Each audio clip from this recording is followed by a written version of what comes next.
Most people don't wait on God. They manipulate, they scheme, they panic, they grab for control. And that's exactly what makes Genesis 30 so uncomfortable. Because almost nobody in this chapter trusts God to work in His timing. They all think they have to make His promises happen themselves. And if we're honest, we're not much different. Jacob has now been with Laban for years. He has 2 wives, Leah and Rachel, and 2 maidservants, Zilpah and Bilhah, if I'm pronouncing that right. If Genesis 29 showed us a family built on deception, Genesis 30 shows us what happens when jealousy is allowed to grow inside that family. Rachel looks at Leah. Leah keeps having children. Rachel can't. And in that culture, children weren't simply a personal blessing. They meant security, inheritance, family legacy. They were viewed as a sign of God's favor. So Rachel isn't just hurting. She feels like she's losing. And pain has a way of turning into envy if we're not careful. Rachel finally reaches her breaking point. She tells Jacob, "Give me children or I'll die." That's not just disappointment. That's desperation. Jacob responds with frustration. Am I in the place of God who has kept you from having children? Neither one handles the moment perfectly. Rachel is overwhelmed by grief. Jacob answers with anger. But Jacob also says something important. Only God opens the womb. Human beings don't control life. God does. But instead of waiting, Rachel comes up with a plan. He gives Jacob her servant Bilhah, as a wife. If Bilhah has children, Rachel will legally claim them as her own. This wasn't unusual in the ancient Near East. We've already seen something similar when Sarah gave Hagar to Abraham in Genesis 16. Because something happened in the Bible. Just because it happened doesn't mean God approved of it. The Bible often records human decisions honestly without endorsing them. And once again, trying to accomplish God's promise through human effort creates more problems than it does peace. Bilhah gives birth. Rachel names the first son Dan. The name sounds like the Hebrew word for judge. She believes God has judged her favorably. Then comes Naphtali. Rachel says she has wrestled with her sister and won. Did she? Not really, because this family isn't becoming healthier. It's becoming more divided. Then Leah notices she's no longer having children, so she follows Rachel's example. She gives Jacob her servant Zilpah. Now Zilpah begins having sons too. Gad, then Asher, more children, more competition, more scorekeeping. Nobody seems to stop and ask, what does God want? They're too busy trying to stay ahead of one another.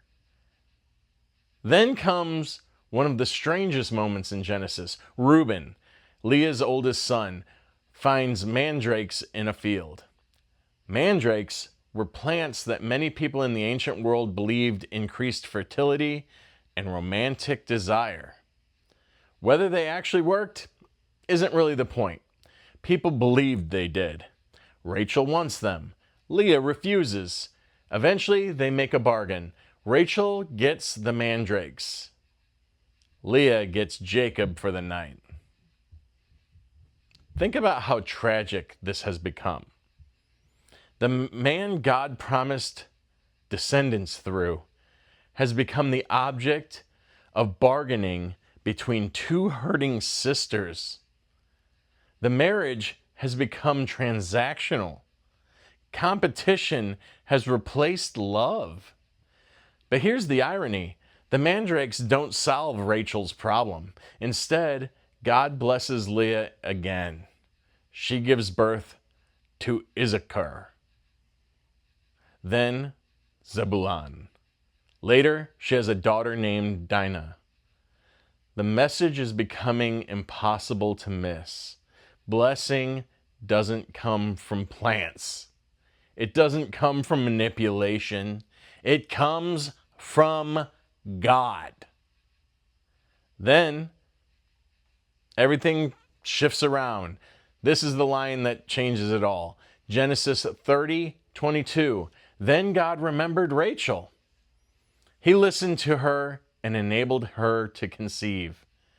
When Scripture says God remembered someone, it doesn't mean he forgot them. It means he acted according to his covenant faithfulness.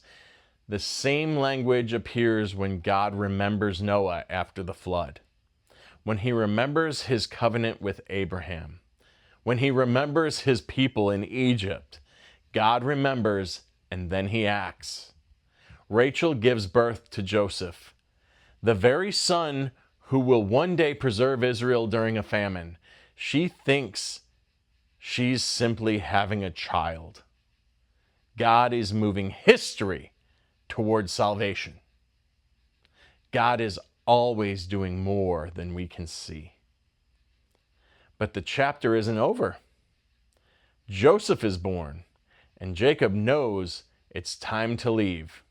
He asks Laban to let him return home. Laban refuses. Why? Because Laban realizes something. God has blessed him because Jacob has been there. Even a dishonest man can recognize God's hand. Laban wants Jacob to stay.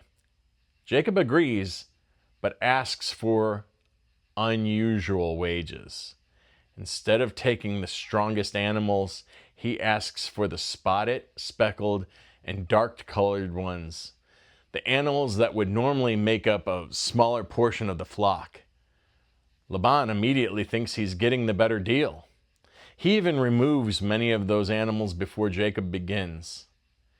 He's still trying to outsmart Jacob. Jacob then uses peeled branches near the watering places while the stronger animals are breeding. At first glance, it almost sounds like the branches cause the animals to produce striped offspring. But that's not what the chapter ultimately teaches. Ancient people often believed visual impressions affected offspring. The Bible records what Jacob did, without saying the branches had supernatural powers. Later, in Genesis 31, Jacob explains what actually happened. God himself caused the increase through a dream and his providence. The branches weren't the source of the blessing. God was. Again, by the end of the chapter, Jacob has become extremely prosperous. Large flocks, servants, camels, donkeys. The promise God made back at Bethel is beginning to unfold. Not because Jacob earned it, not because he was manipulated well enough, not because he discovered some secret breeding technique, because God keeps his promises, even through deeply flawed people. Genesis 30 exposes something about us. We hate waiting. We think delayed answers mean forgotten prayers. So we take shortcuts. We manipulate relationships. We force opportunities. We panic when God's timing doesn't match ours. How many of the biggest regrets of your life started because you refused to wait? Rachel couldn't wait. Leah couldn't stop competing. Laban couldn't stop manipulating. Jacob still leaned on cleverness. Everyone wanted control. And yet, God's plan kept moving forward anyway. Not because of their perfection, but because of His faithfulness. What does this chapter reveal about God? God is patient with broken people. God keeps His covenant even when His people stumble. God alone gives true blessing.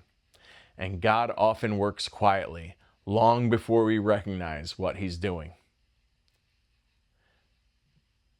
So when you think about people, we compare, we envy, we manipulate, we grasp for control. And too often, we mistake our own effort for God's provision. So what does this say about you? Where are you trying to manufacture something that only God can give? Where have you confused activity with trust? And what would it look like to stop forcing the outcome and start trusting the one who already sees the end from the beginning? Because God's promises don't depend on your ability to manipulate circumstances. They depend on His character, and His character never changes. May the truth set us all free.